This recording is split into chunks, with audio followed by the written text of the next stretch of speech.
Hello folks, welcome back to the channel. Thank you very much for joining me once again. You are always most welcome. Well, finally, the Westland Lysander has arrived. I say finally, it's arrived plenty of time really, but fortunately I have not been able to bring it to you because I have had the lurgy and I've still not completely recovered, so I better warn you, we may have the occasional outburst of coughing. I'm going to try not to though. I've got my bottle of water here, which I will slurp very, very freely if I need to. Anyway, I'll have to probably keep this a bit tighter than usual. I would have left it another day later actually to film, but on the day that I normally film, which is the same day that you'll be seeing this going out to you, unfortunately our local utilities electricity provider have taken it upon themselves to show their wisdom and decide to cut our power off for no less than 7 hours, would you believe, in the middle of winter, in a community where we live, which is surrounded by quite a lot of older people, which is really, really irresponsible, I think, and not the sort of work you do for long periods like that in the middle dead of winter.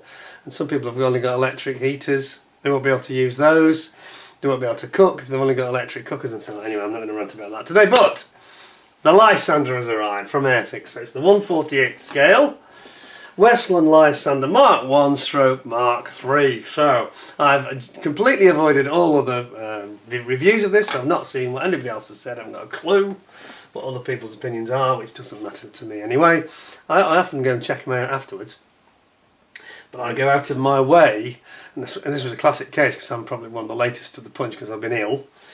By the way, so is my wife, it's not just me. It's definitely a nasty bug that's doing the rounds. Anyway, as I say, I've not looked at anybody else's views or reviews, so I've got no idea what everybody else is saying about it. Arrived nearly a week ago and I just haven't been able to film the review. So, it is, of course, Airfix's model number A07116. There it is. And on the side we have got their usual sort of nice bright red boxing. I should tell you that this is a product that is, pretty sure this is made in India. Does it actually say that? Does it tell us that? It will do somewhere, I'm sure.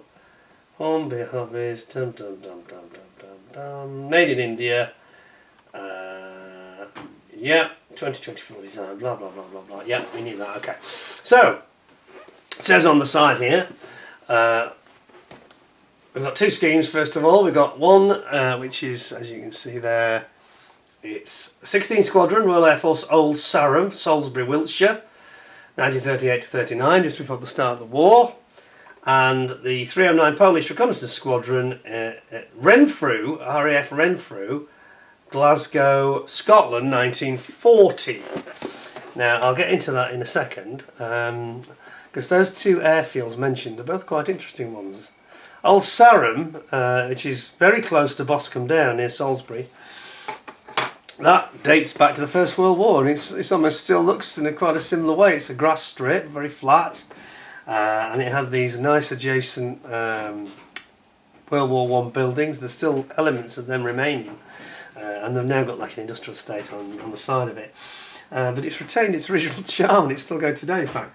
But on that airfield, when these aircraft arrived, I have to tell you, having done a little bit of research, these guys, this is when there was a real worry that there was going to be more poison gas used in World War II, which didn't happen in the end, of course. Hitler decreed it was, well, I'm not going to make it sound virtuous what he said, but basically decided better of it, because he knew that we'd probably have even more of it than he would have, and poison gas would potentially be a quick way to neutralise the German army in France in 1940. And these guys with the Lysanders were actually trained at Old Sarum to use poison gas and drop it on the Germans, which never happened, of course. Just a bit of history. And the other one was the Polish Squadron, 309 Squadron, based at Old RAF Renfrew. Now Renfrew is it's now the site of the King George V Memorial Park, I think it is, and there's a big housing estate there as well, and there's the Renfrew High School, all built on that site, and it's only a couple of miles from the present day Glasgow airport, so there you go, a bit of history about airfields for you. Anyway, digressing, it says here, one of the more unusual aircraft to see action during the Second World War, the Lysander was designed to provide the British Army with a modern aircraft for reconnaissance, observation and artillery spotting, possessing exceptional short takeoff and landing capabilities. The Lysander was just what the Army were looking for. Unfortunately, however, many of the design requirements that were incorporated into the aircraft were as the result of outdated thinking. I mean, they kind of needed this plane in the 30s, not the 40s, I think that's the problem. Of 175 Lysanders sent over to France with the British Expeditionary Force, 118 were lost. The aircraft unable to defend itself against Luftwaffe fighters. So, of course, you can see here they've got it armed with bombs for dropping on. Some of you remember the Matchbox artwork, of course, by good old late legend Roy Huxley, who died recently, of course. And they were dropping bombs on the Germans. But as I said recently, once the 109 showed up, that was the end of that game, I'm afraid. But there we go. So let's have a look at the kit, see what we got. I have actually opened the bags already because I've had a few days of feeling very unwell and miserable, so I have had a quick glance at it. Only a quick one. Oops. We'll see what we got and make things a bit speedier because the bags are already open. So we don't have to go through that pain. It won't be difficult to get them back in there, will it? Right then, so let's have a look at what we got here. Now, Airfix's instructions these days, to be fair, are a delight, aren't they, generally speaking?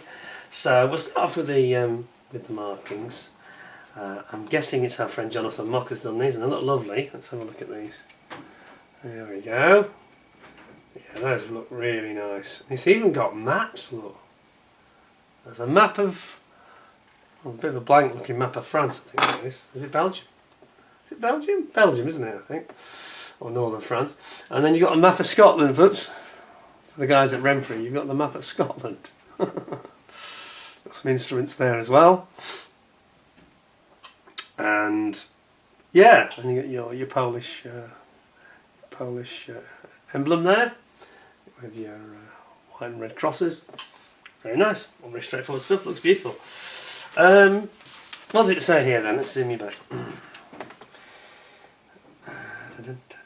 I'll rattle through this in case I start coughing and spluttering because I don't want to start that again if I can avoid it. I've had enough days of that. I've been ill for a week. Feeling lousy, to be honest. My wife's been off work as well, she's been poorly. It's just that time of the year, isn't it? Anyway, let's see if this can cheer us up. So, it says, one of the more unusual aircraft. Actually, it tells the same story I just read to you. There is one addition in information here. It says, later the Lysander was used as a clandestine aircraft operating spy taxi missions into France. Operating at night, the pilots had nothing more than a map, a compass and the moonlight to aid their navigation, with members of the resistance using torches to indicate where the aircraft should land. SOE. I think what that's telling you here is that will be following in the not too distant future. We'll have the full-on SOE version, which is probably going to be mainly painted black, I think. Now here's the stats which sort of tell you what the problem with the aircraft was. It's maximum speed 212 mile an hour, half the speed of a Messerschmitt 109. Range 600 miles, so very good range. Wingspan 50 feet, which is quite big actually. 30 foot length, and it's got 303 Browning, and it can carry one 303 Browning. Sorry, up to 4, beg your pardon. Not reading properly. Up to 4 303 Brownings, because I think it had them on the side. You could carry them on the rail, and 2 in the back, wasn't it, if I recall correctly? And then you've got 500-pound bombs as well. Anyway, let's have a look at what we have then. Let's get to the nitty-gritty. So we've got a nice, oh here we go, got one of these beautiful Airfix, do this really well these days. One of these lovely colour call-out sheets, which we'll get to. And this is the one for Renfrew, which I was just talking about. This site I mentioned is right beside the M8 motorway, by the way. And yeah, right in the middle of Glasgow, basically. Strange, really. But you can see on the road that was the runway, it's now the road on the sort of orbits the housing estate, but it's a really dead straight road. It's a bit of a giveaway, really. Typical RAF camo with matte dark green and your matte dark earth, typical of 1938-1940 style. And it's got all the details for your various stencils going on there. And on the other side, this is the 16 Squadron at Old Sarum, Salisbury. and this is the one that's got the slightly different style. It's got the white, matte white underside on one wing and the matte black on the other. This is for identification by the Royal Observer Corps, mainly. And it's got no roundels on it on the wings. That's interesting, isn't it?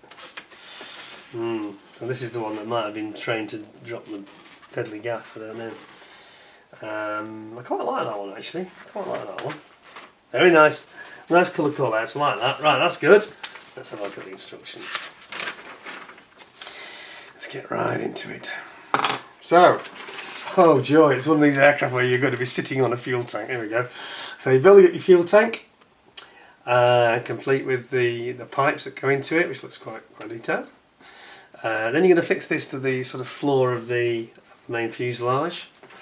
You've got your, what looks like an oil tank, is it? Filler going in there? And then you've got the lattice framework for the sides, almost like a biplane, isn't it? And very much like the Hawker style of the time, because the Hurricane was a bit like this. Complete with some of the controls on the side of the framework here. Airfix did this thing where if it's in red, that's the previous section you've just been working on. So you've then got your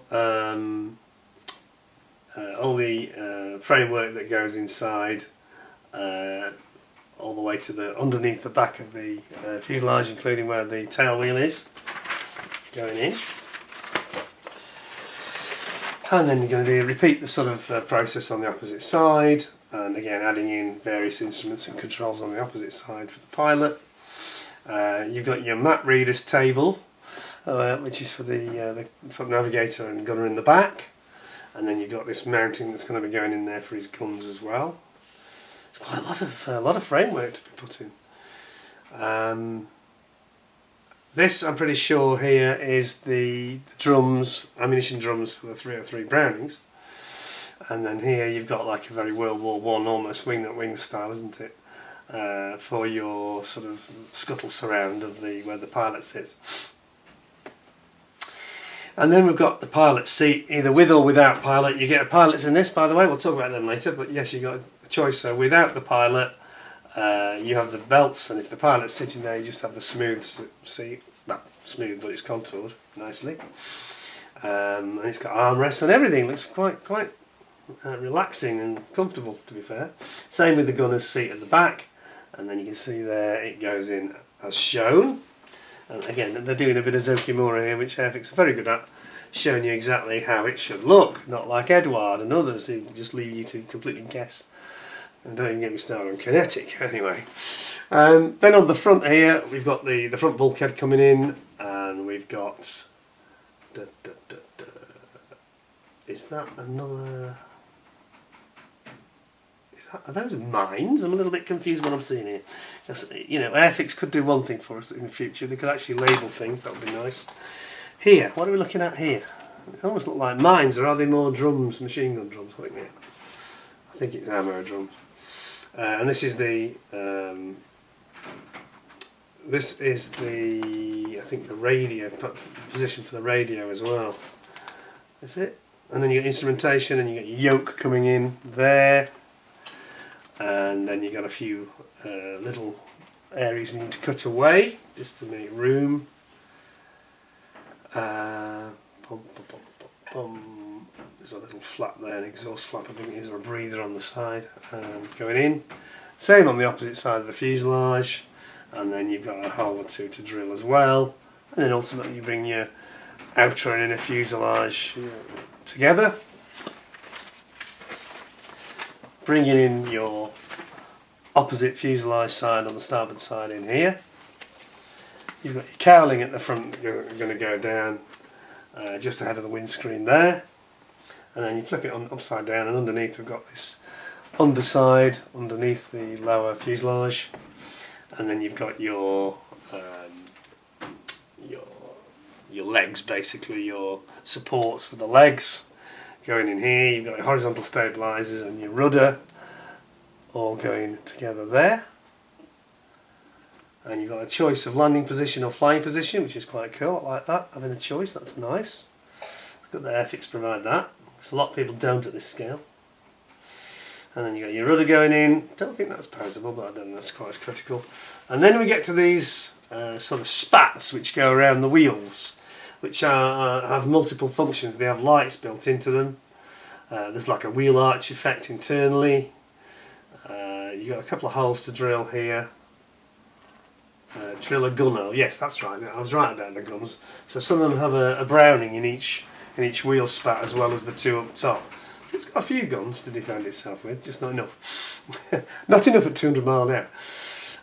And then you repeat all this process again, and then you've got these sponsons which come out from the spats, and they mount obviously the things like the bombs on them. So they must be quite strong to be so load carrying. So that's quite impressive. Then we've got our wheels and tyres coming together here.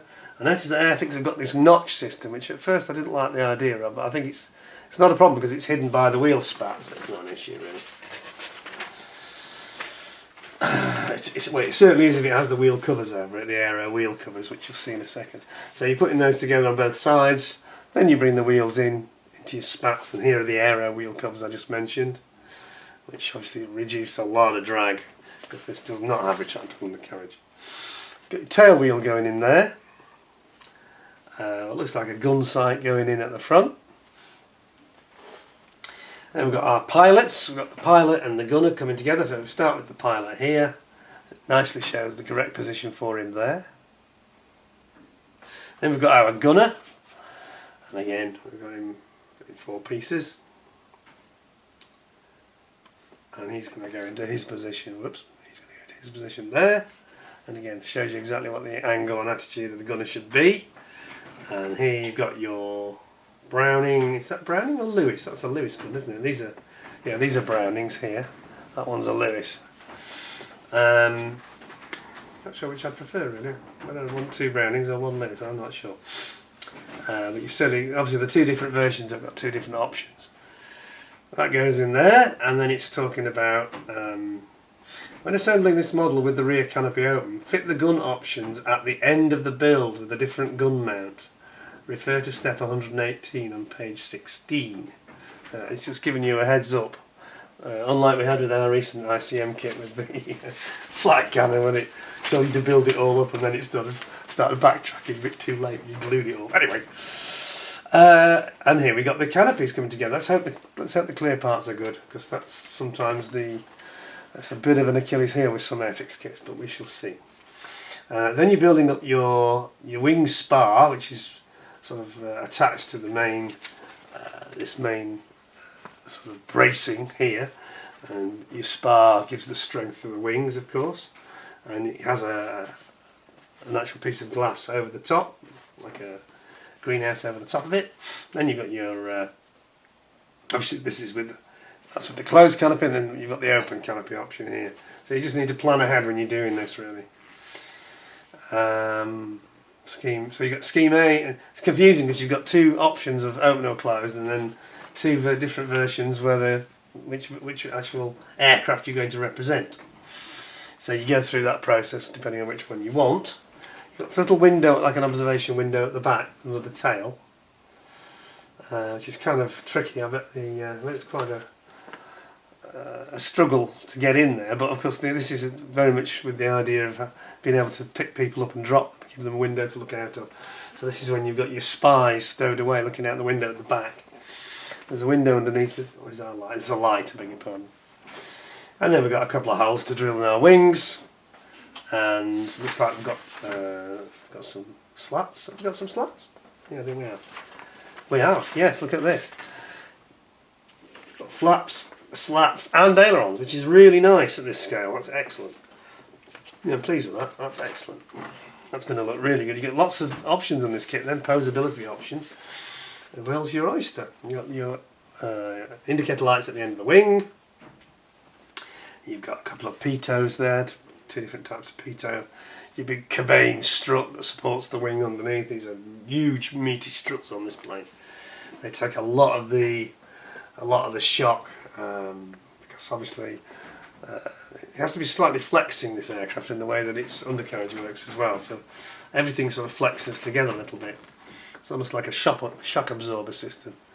fact, it reminds me of the torsion bars you see in some of the 1990s Formula 1 cars, but anyway, I'm digressing. You've got a little panel there, like a clear panel. I think that makes that an access panel. Sure, little. There's a lot of detail in this kit that I wasn't necessarily expecting. It's more detail than I think it warrants its price. I think it's feeling about right on price to me. This kit is, because there's plenty here. Then you've got your engine to build up. We haven't even got to the engine yet. So then you've got a nice detailed engine to manufacture up here with all your cylinders. Obviously, it's a radial engine. Excuse me. And you've got all your exhausts, and then you've got the cowlings going on. The main outer cowl and the cowl exhaust deflector ring there. And you've got your exhaust pipe going on there. There's a great big whacking great pitot on the front, right in front of the pilot. You've got your propeller coming in here. Bombs, should you use that version, you've got the bombs options here, little £500 of the bombs. I think these are actually £120 each, are these bombs? They're quite small, some of them. Excuse me. Get those in there, and then you've got your on the exhaust systems. That's the aerial underneath, the radio aerial going in. Yeah, it's very nice indeed, actually.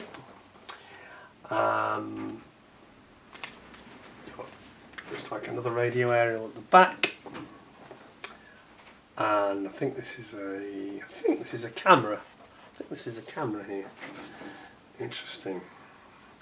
Again, it tips a nod to the later spy missions that might be undertaken with this aircraft, and the fact it's very versatile. Also, it's used for spotting, artillery spotting. So they probably want the camera so they can film enemy positions, etc. And then you look at the film later. This is quite helpful. Shows you the attitude of these aerials that go on top of the wing, and it shows it from left and right side, so you can see exactly how it should look relative to the angles are right. And then finally, as it mentioned, putting your guns in right at the end. You've assembled them already, but you put your Lewis gun there, or your Brownings in there. Is it a Lewis gun or is it a Vickers gun? I get this wrong every time. I always mix them up. Anyway, we know those are Browning. And then that's what it looks like at the end when you've got your Lewis stroke Vickers or Browning. I'll have to check my facts on these days, don't I? I don't do too bad, do I? But there's always something or other that just fixates in the mind, and in the heat of the moment will always fill you. You think, which one is it? Which one is it? Enough of that. Anyway, that is a very nice instruction book. There's a lot of detail in it that I wasn't really expecting, if I'm honest. I thought it was going to be simpler than that. That's not a criticism at all. Let us see what we have got then. Plastic. So, by the way, we hear lots of creaking. We've got yet another storm going on. It's not one of the worst ones, I'm glad to say, like we had a few days ago. My wife was off poorly, and the company she works for had their roof ripped off when she wasn't there, luckily. And quite a few cars were damaged, so she was quite lucky to miss that. Alright, so let's have a look. Now, we've got this very dark grey, it's almost a grey-green plastic we have these days from the Indian site at Airfix use.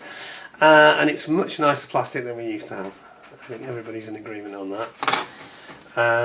It's crisper, and it's not as soft. It's kind of more of a medium sort of grade. It's kind of, I say grey-green, it's more of a grey-yellow actually. It's kind of a strange colour, but it's nice. Look at this. So we've got all our engine parts. We've got here our spats for the wheels. The outer and inner versions, different versions. We've got the aerodynamic wheel covers, which I think they would probably use, maybe not in training, but certainly in operations. They'd have them covered. They'd try and get every advantage, because it's quite draggy, those wheels, as seen on the artwork. See here, look. You know what I mean? It's a bit very draggy, aren't they? Those. Anyway, there's your wheels themselves.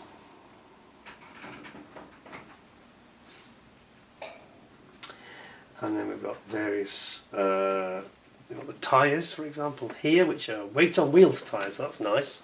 Don't know if you can see that. Yes, done a good job with that.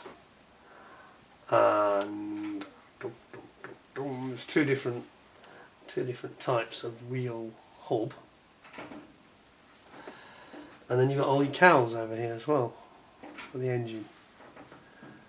Done a fine job with this, haven't they? That's really nice.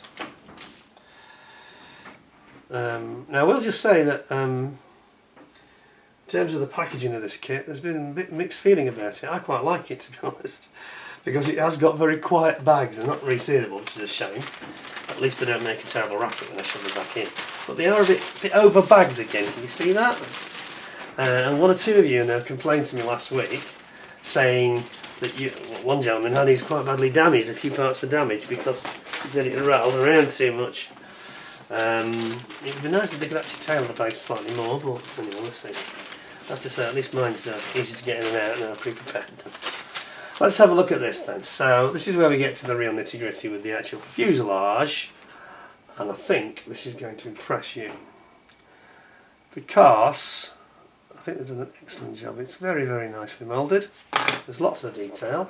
We've got the stretch skin effect, quite nice. Plenty of detail with all these panels is on the underside of the fuselage where the struts are for the legs. Done that nicely. Then over here you've got your that's the cowling ahead of the windscreen. Again on this side, plenty of detail. Nice feel to it. Got the texture and the console just right. Good detail on the big tail that it has. This big tail and big wing thing is what's really giving this aircraft its short takeoff and landing. It's very keen to fly. It's got lots of lift. Even got quite large surfaces for the horizontal stabilizers. And of course you've got your rudder here, and then your underside sections of the fuselage.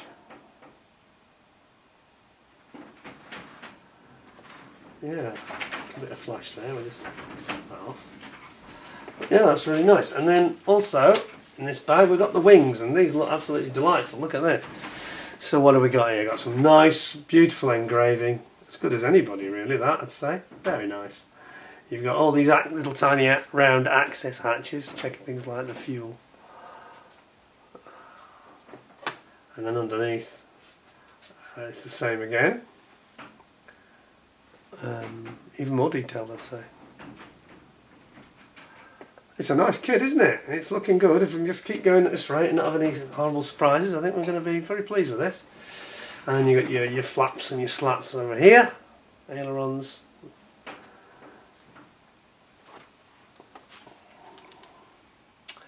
Yeah, I'm liking it. Those are nice, aren't they?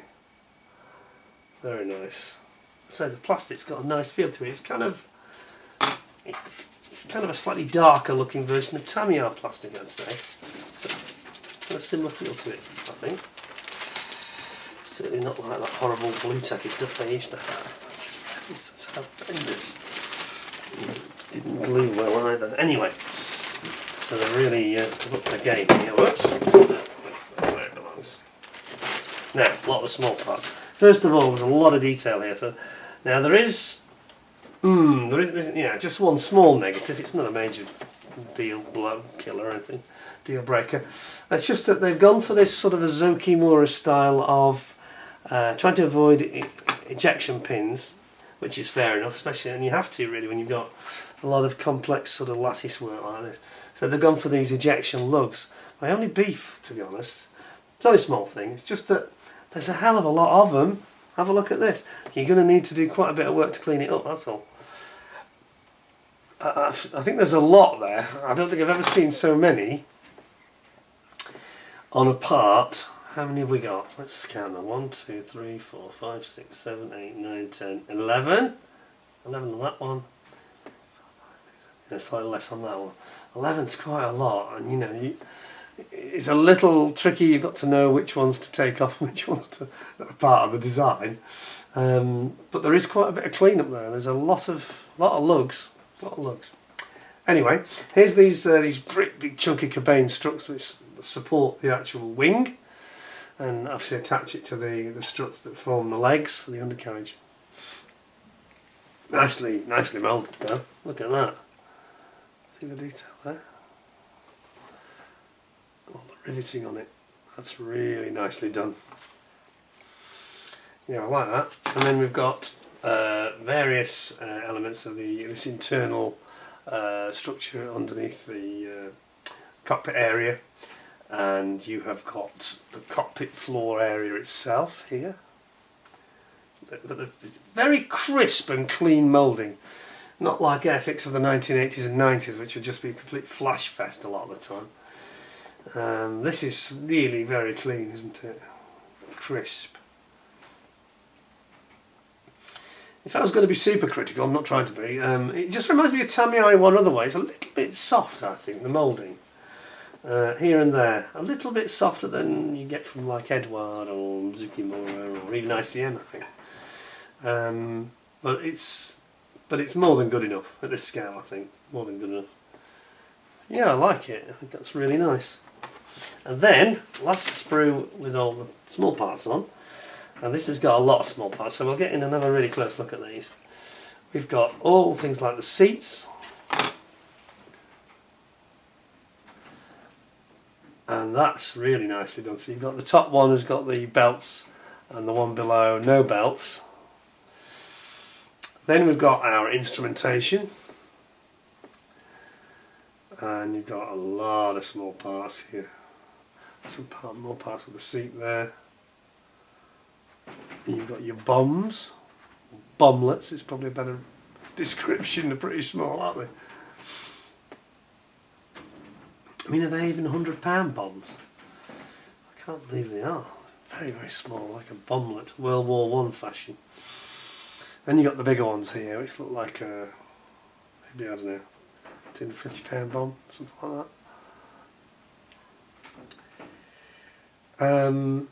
And then we've got our figures. Now I have to be honest with you, I was very pleased to see these, but, bit of a but here. I do think, if you look at those arms, they look absolutely cracking. But the body, it looks very softly moulded to me. And I did notice this when they had them out at Telford, painted up, and of course I thought, oh, well, it's just a test shot, I'll take them. I won't read anything into that. But they are looking the same. Now, you'll see it more when I show you the faces. Now look at these faces. They're very, very soft. The mouths are almost faded away, a little bit melted looking. Now, that's that one, and then there's another one over here. Same again. It's just, when I was just saying a minute or two ago about being a bit Tamiya-like and a bit soft, I think it doesn't matter so much on those parts I've shown you then, but here I think it's starting to hurt it a little bit. I'm a little bit disappointed. The hands and the arms look brilliant. I've got no beef there at all. They look great. But those bodies, you compare that to ICM 48th scale or Tamiya, you probably see what I mean. They're not bad. They're just lacking a bit of a sharp edge. I mean, they're not like the ones in the Gannet where last year that would look like they'd been, you know, too near the fire. But they are just a bit soft. I don't know if that's coming out on the camera well enough or not. But it struck me straight away, and I put my glasses on to zoom in a bit more. Yeah, the faces and the bodies, torsos, are just a little bit overly soft, I'd say. But I'm very pleased to see them. I'm not trying to be negative. I'd rather have soft ones than none, for sure. Definitely a step in the right direction. I just think that perhaps they could take on board the comment I've made there and, you know, have a good look themselves and tell me. They almost look like a waxworks dummy. The faces, they don't have enough sharpness to be right. So that's a little bit of a negative. So they might lose a quarter point for that. But apart from that, let's look at the rest of it. Because the rest, I've got to be honest, looks absolutely bob on. Have a look at this. Here we go. So, some more instrumentation here. And we've got this thing I was struggling to identify, which I'm pretty sure is the drum magazines for the Lewis gun or Browning. And then we've got a very nice looking propeller, and they've moulded that very nicely indeed. I would have preferred it if they'd have put those sprue contact points at the central boss area, not on the blades themselves, I've got to be honest. But the actual moulding of the blades are really fine. There's your spinner. And then over here we've got our actual guns. These ones I can't seem to make my mind up what they are. So that's a Browning, obviously. This is the one I can't decide on what it is. Browning's at either end, and it's either a Lewis or a Vickers. And you've got your radio aerial antenna there. You have a long wave and shortwave radio. But these, these are small parts like these guns. I mean, they've done a magnificent job of the moulding. Look how sharp they look. They're very clean. They're very sharp. Gorgeous. Really nice. Can't fault those at all. Yeah, nice. And again, a lot of fine parts. There's no flash. Can't see any miss shots or short shots, which we do get sometimes from this factory that Airfix seem to use. And this one seems to be, to me, unless anybody else has spotted something I've missed, seems to be pretty much flawless.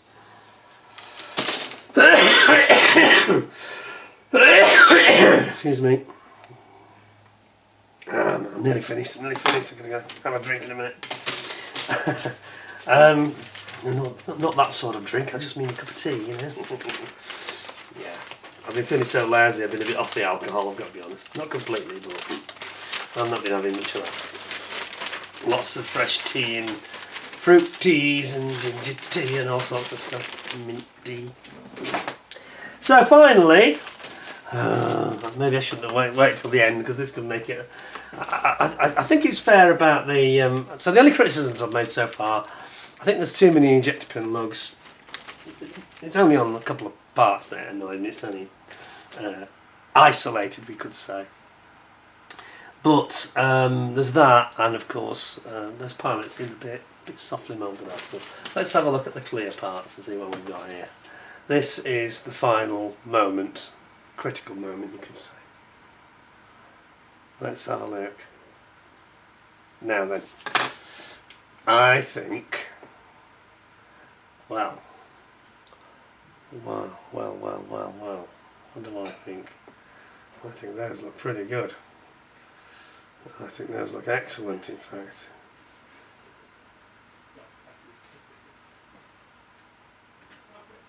We've got some really fairly difficult complex shapes there, and frankly it's never easy moulding things that have got a lot of curvature in them. As you can see, you've got, it's a very round, big, huge glass house, isn't it, at the end of the day? But they've done a fine job. There's a little tiny bit of, there is a bit of distortion here, on this side. I think it's on both sides, in fairness. Well, I think it's more on this side than it is on the other. But it's, given the type of part it is, yeah, it's really, really nice. I've got to be honest, I think this is amongst Airfix's best clear parts I've seen. I think this is Anson, if not better, that standard, Because we all know that I saw the Spitfire back in the summer, the Mk.I, and I was still not impressed with the cockpit on that, and the canopy was just very distorted, I thought, and at 24 scale you just can't get away with that, I'm afraid. But not here, and the distortion I'm highlighting, it's not bad at all. No, it's being a bit picky really. It's there, you can see on the side of this piece, both sides of that, but on the others it doesn't seem to be suffering from it at all. And there's a lot of glass there, there's a lot of curvature. It's a tricky, challenging thing to mould. I think that's Airfix's best clear parts, maybe ever. Is that an exaggeration? I'm just looking at the amount of distortion. It does distort a bit. It's just on those rounded, very bold shaped, convex shaped pieces, but the sharpness and the brightness and the clarity of it. Even the windscreen is really nice. That looks perfect, really. Yeah, I'm not sure whether it's... Yeah. When I first took it out and I was feeling a bit unwell the other day, I didn't notice actually as much detail as I did today. My eyes must be better. So I can see a little tiny bit of distortion, but those are nice. They've got to be the best clear parts Airfix have done for a very long time. Up there with the A07116, I think. So, what do we think overall then? Yeah.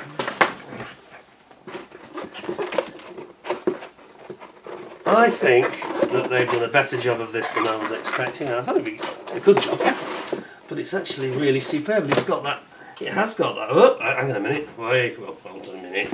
There's a piece out here. I lost a piece. There's a piece out. Where's that come from? I know, we'll flip it back. It's one of the small pieces. It must have dropped off when I was examining it. It's got that sort of A07116 feel about it. That, again, I had high expectations, but it's totally exceeded what I was expecting massively, and this has done the same really. So I feel the pilots are a little bit softer. I think they need to go back to the process, whatever it is they're doing, to design those pilots and try and sharpen them up a bit, especially on the face, and the bodies just look a little bit toy-like, whereas the arms seem alright, which is what's weird. You know, they seem fine. But certainly on the faces, they didn't quite cut the mustard for me. But I'm being very picky. Overall, it's a lovely kit actually. It's well worth $39.99, isn't it? Really, I'd say so. I'm going to give them 9.5 out of 10. I think that's a fair score given what I've said. 9.5, 9.75. You discuss it amongst yourselves. But yeah, I think that's a really nice product, and it bodes very well, doesn't it, for the forthcoming treats that we've got lined up for 2025 in the shape of the Jaguar and the new Spitfire 2-seater and the Stalwart and all those other things they're bringing out. But yeah, I genuinely like that. I'm glad I purchased it now. So yeah, well done Airfix. 9.5 out of 10 is where I'm at. Thank you very much for watching. Don't forget, we're almost at the 10,000 subscribers mark. I am something like 8 subscribers away. We're going to be having a party soon, hopefully when I'm fully recovered. So stay tuned for that, because I think you'll find it very enjoyable. And in my party, I'm going to talk about poor old Roy Huxley, who's passed away recently, and then we're going to have a sort of a recap of the last 10 years, because I've been on YouTube for 10 years. So it's like a 10,000 subscribers, 10 years party. It's basically a decade on YouTube and what's been achieved and some of the failures as well. So there's going to be 1 or 2 outtakes I think you might find quite amusing if you haven't seen them already. Until next time, thank you very much for joining me. Oh, my light just blinkered off then. It's trying to tell me that it's time we were switching off, I think. For the power cut, that's the day before it's supposed to be turned off. Anyway, thank you for joining me. I hope to see you again soon, and stay tuned. We'll have some very interesting new ICM kits coming up in the not too distant future. We'll have the 10,000 subscribers party. Lots of reasons to tune in. If you haven't subscribed already, please do, and I hope to see you again soon. In the meantime, I hope your health is better than mine.